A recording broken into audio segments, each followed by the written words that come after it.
Hey guys, it's Yak Miar from the Reddit Rivals here, and I'm going to talk to you today for a little while about base design. There's been a recent discussion on the Reddit forums called Some Thoughts and Tips on Defending Successfully, and this is a topic started by Dryacus of Expatriates. And he did a fairly thorough analysis of several aspects of base design and how Rival Kingdoms compares to other games, especially Clash of Clans. So there's been a lot of discussion in that thread, and I made a comment and volunteered to help create a video out there for you guys to discuss some of the points.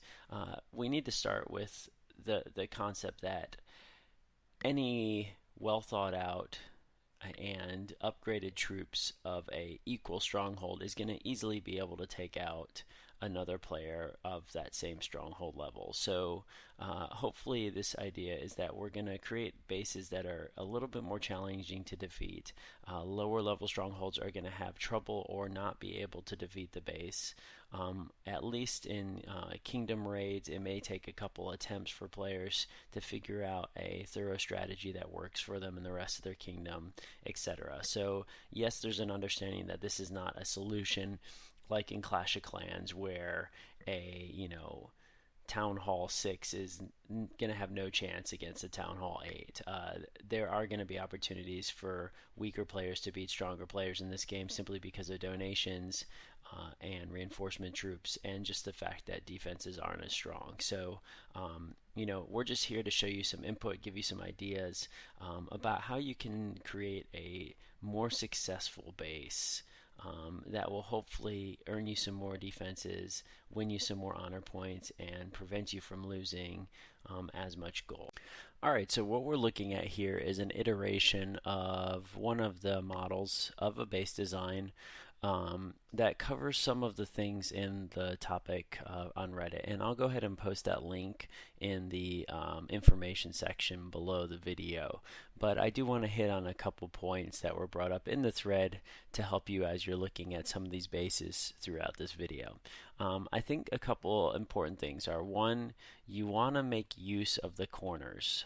By forcing the base at least two sides into a corner, it prevents a player from having the freedom to place their troops perhaps exactly where they want them, but more importantly, it crunches up defensive units against the side of the map. So if you drop a dragon that would otherwise be able to attack a building and destroy it, it is now under attack from anti-air. So very important to do that.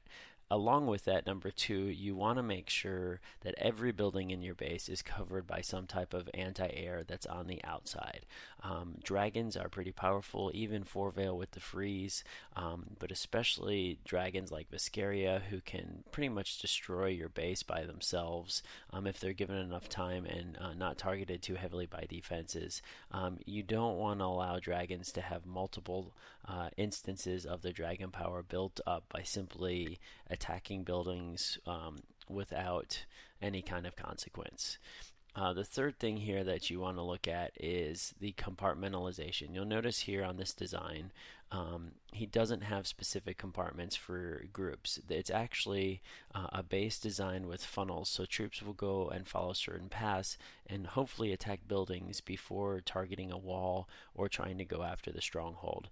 Compartments don't work particularly well in this game because walls take up a couple blocks of the grid versus just a single block, and so because of that, defenses don't have quite the range that they would in some of the other games like this.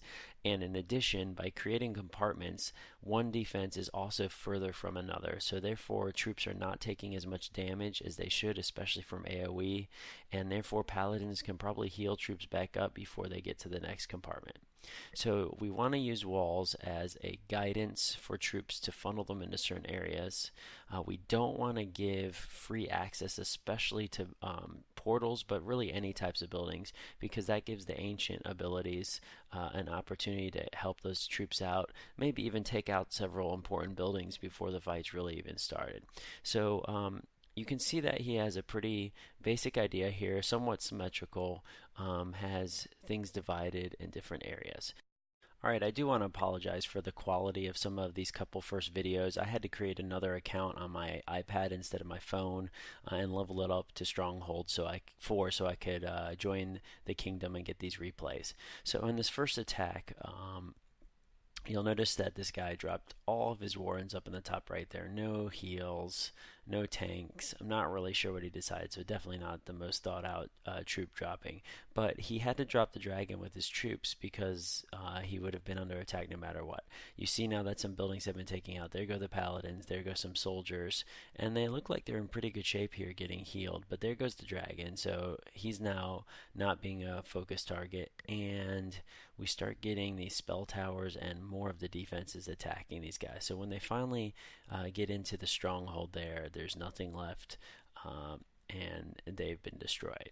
So again, a little bit choppy in the video quality here, but you get the basic idea. Alright, so looking at this second replay, Drakus likes to call it the Wanderer, as you can see in his comments there. And there's a particular reason for that. He drops his dragon and immediately starts taking damage from the dual watchtowers of the top. Dragon's down, and so Sunshine decides to drop his maulers in the bottom there. Bad placement in general, but you can see they start to wander around that barracks. Second group of maulers, they take forever to get to watchtower. He's already lost one. The other two are almost dead here as they started attacking the watchtower. And it almost looked like they got caught up on the wall there for a second. So that may be kind of interesting, a bug or something. Drops all the rest of his troops there with paladins and wardens all grouped up, which is a terrible idea since that spell tower's there. And now, as we know, paladins like to go for the nearest thing. So they're on that spell tower on the south. They're almost dead since there's no tanks left. The wardens have split. They're going to get killed here in just a second from the upper spell tower. He shields his leftover wardens at the bottom there, so they are going to take a while to kill. But there's just not enough damage left, and they're just constantly getting attacked by the two catapults and the arrows. So they don't even get into the stronghold. Alright, now just to show you that, yes, this base is not going to stop every attack, we're going to look at one of the fails of this layout and kind of how the troop placement occurs. So this guy spreads out, uses 5 groupings of wardens, which is definitely interesting. Lots of high damage. There's not a lot of centralized defense in this area. So these wardens, even though they have no protection, are able to take out buildings very fast. They're very spread out, so the AoE can't focus on one area. And since the defense is not centralized, they can kind of pick off one defense at a time, and now they have access to the stronghold and are able to pick it off. So one of the weaknesses of this base design is a lack of centralized defenses. So you do have to be careful about these mass DPS attacks, and obviously this guy has some more upgraded troops.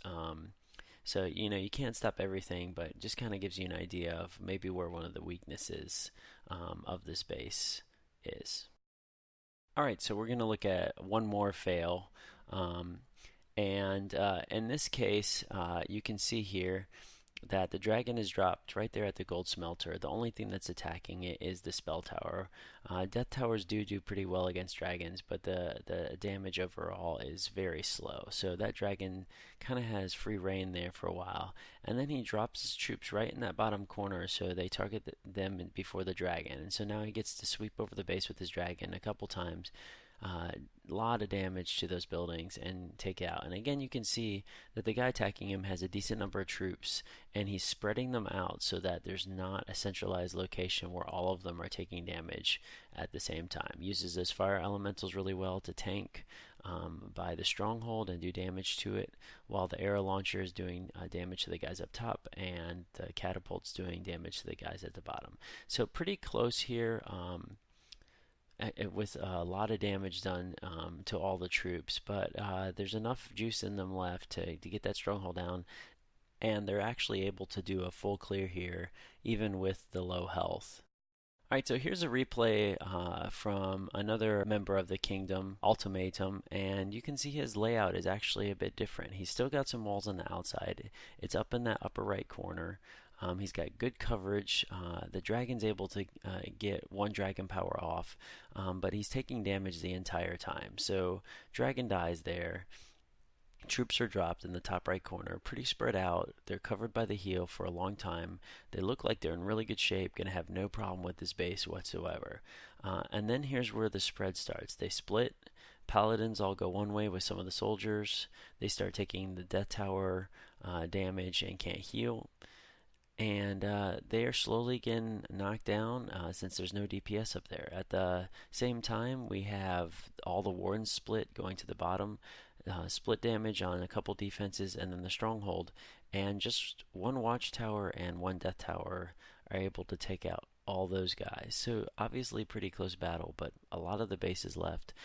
Maybe if it was a little more coordinated, even just funneling the troops to that bottom side, they may have been able to get the stronghold. But again, kind of the benefit of creating this spread out base around the center so they wander instead of going straight towards the center where there's a wall.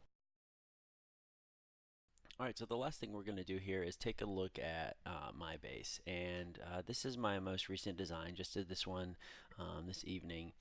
And as you can see, I've got it somewhat compartmentalized, but it's more zigzaggy. I haven't tried to design like this at all, so this may work really well or be terrible.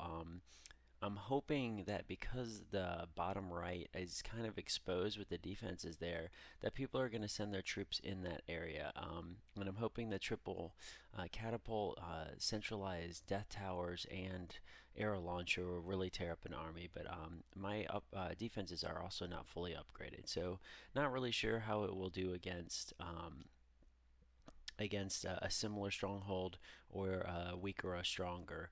But I thought it'd be worth a try, just trying to be creative here and try some new things out. The upper corner of my base is actually very similar to some of my previous designs and has actually been highly effective against attacks. So you can see here I've got watchtower coverage or Skywatcher coverage going around all my bases here, or sorry, all my buildings here. So it's going to be hard to access anything with a dragon. Now, if they're smart and have the time, all they need to do is take out a couple buildings here with their troops, and then they can definitely get in for a dragon snipe on my stronghold. But hopefully it will take too much time, or they'll lose troops, or maybe that dragon will waver because they're not able to take out enough. So again, want to experiment with this base, but I have it trapped up in that corner. Um, I have a kind of an open layout, so troops have to walk around the walls to get places, and will take a lot of damage over time. Um, so we'll see how this works. Definitely kind of interested in what we're going to do here. And I actually need to move this wall over so it blocks off that little area. Um, so I do want to also show you a couple replays. So we're going to go look at my defenses history. And we're going to look at two victories. So you can see here I've got several defeats, and I really like to mess around with my base design. I kind of change it almost every attack. Sometimes I use something very compartmentalized, simple. Sometimes I use something a little more complex. But you can see that up here, these four attacks actually had the same exact base design. So I won two of them and lost two of them. So we're going to go ahead and check out this attack here.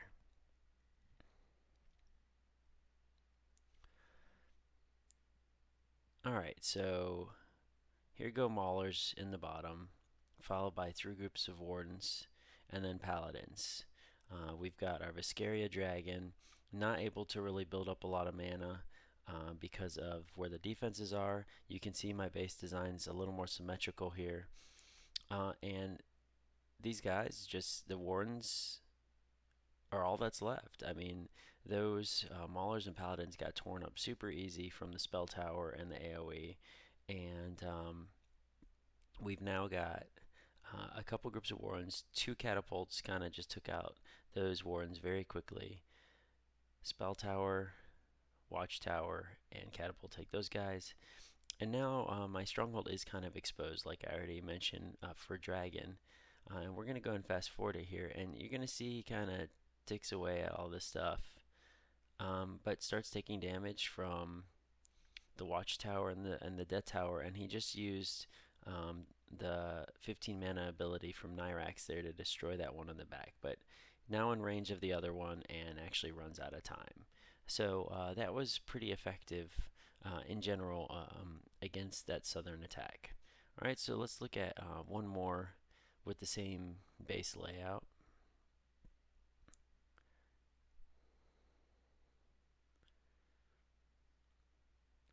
And this time, guy's attacking from the east and is actually able to get some free mana here. So we're going to fast forward, and he opens up that window, drops all his guys in here. Again, a group of maulers. Looks like one set of paladins again, and then some wardens. So dragon was dropped. Now by half health, he's been able to freeze once. Base is pretty open there, but all this AoE from the left-hand side is just taking those guys out. The death tower served its purpose. The paladins are wandering up there, so they separate from the wardens.